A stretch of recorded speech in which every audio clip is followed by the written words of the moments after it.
Hello mga mareng! Maganda pala talagang investment ang gold. Alam nyo ba, nagulat ako sa presyo ng kwintas ko ngayon na nabili ko noong 2022.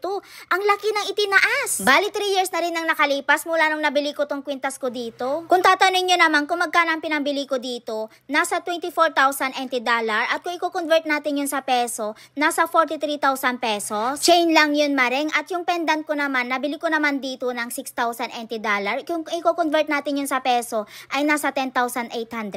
Kung pagsusumain ko yung chain at pendant mareng, ay nasa 30,000 NT dollar yung presyo nun. At ngayon nga, pagkalipas ng 3 taon, tinanong ko kung magkano ang presyo ng kwintas ko. Nagulat ako kasi ang laki ng itinaas, 42,500 na. Bali nasa 12,000 NT ang itinaas sa loob ng 3 taon. Iko-convert natin sa peso para mas maintindihan. Kung dati, nabili ko ng 54,000 pesos, ngayon umaabot na siya ng 80,000 pesos. O diba, ang laki ng itinaas. Nakakatuwa lang kasi hindi ko namamalayan, nakakaipon na pala ako sa pamamagitan ng kwintas ko, diba? Anyway, kaya ko dinala yung kwintas ko dito sa Miracle kasi nagkaroon ng crack yung lock ng kwintas ko. Kapag 24 karat kasi, malambot, hindi tulad ng 18K na matigas. Nung nakita kong may crack yung lock ng kwintas ko, hindi ko na sinuot kasi baka matuluyan, mahulog lang, sayang, diba? Eto nga't ipaparepair ko lang sana pero ang sinadjust ng mga staff ay palitan ko na lang daw ng bago yung lock. Bali yung ipapalit ay medyo mas malaki compared sa dating lock. At dahil mas malaki, mas mataas din yung grams kaya magdadagdag na lang daw ako ng 1,100 NT.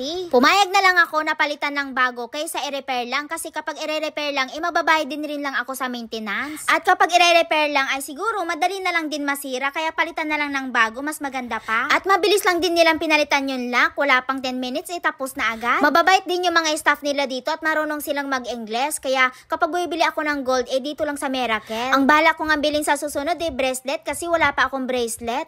Kaso mahal na ngayon, kaya ipon-ipon na muna. Kapag nakita niyo ako maring na puno ng gold sa katawan, huwag niyong isipin na may hepa ako. Ang isipin niyo maring, investment ko yun. Uy, may pa-investment na ang maring